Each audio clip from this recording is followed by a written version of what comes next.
बातमी। भोंदूखरात प्रकरणी मोठी माहिती समोर आली आहे। भोंदूखरातच्या एका माजी कर्मचाऱ्यानं या संपूर्ण प्रकरणाचा उलगडा केल्याचं आता समोर येत आहे। रविवारी या माजी कर्मचाऱ्यानं नाशिक पोलिसात तक्रार दाखल केली। त्याच्या ओळखीच्या एका गर्भवती महिलेवर खरातनं लैंगिक अत्याचार केला होता अशी तक्रार त्यानं दाखल केली आहे। या घटनेनंतरच या कर्मचाऱ्यानं खरातच्या ऑफिस कॅबिनमध्ये गुप्त कॅमेरा लावल्याची माहिती त्यानं पोलिसांना दिली आहे। महिलांवर होणाऱ्या अत्याचाराचे फुटेज त्यानं गोळा केलेत। हे पुरावे त्यानं पोलिसांना दिलेले आहेत। पेनड्राईव्हमध्ये असलेल्या फुटेजमध्ये महिलांना विशिष्ट पदार्थ दिल्यानंतर त्या अस्वस्थ दिसत असल्याचं आणि त्यानंतर खरातनं त्यांच्याशी अश्लील कृत्य केल्याचं दिसत असल्याची माहिती पोलिसांनी दिली आहे।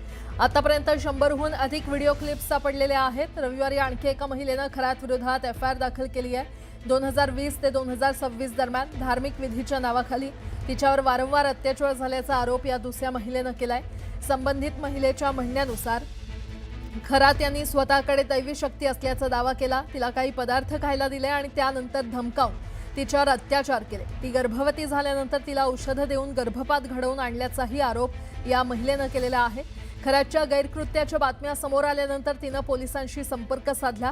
रविवारी दाखल झालेल्या या 2 एफआयआर नंतर भोंदू खरातच्या विरोधात एकूण 3 गुन्हे नोंदवण्यात आलेत आणि पोलिसांकडून आता पुढचा तपास सुरू आहे।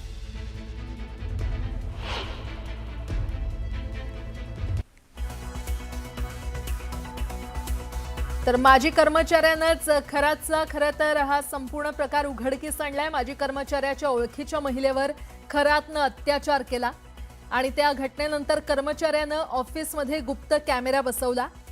महिलांवरील अत्याचाराचे फुटेज त्यानं गोळा केले। पुरावे असलेलं पेनड्राईव्ह त्यानं पोलिसांना दिलं। आतापर्यंत 100हून अधिक व्हिडिओ क्लिप्स सापडल्या असल्याची माहिती समोर येते आहे।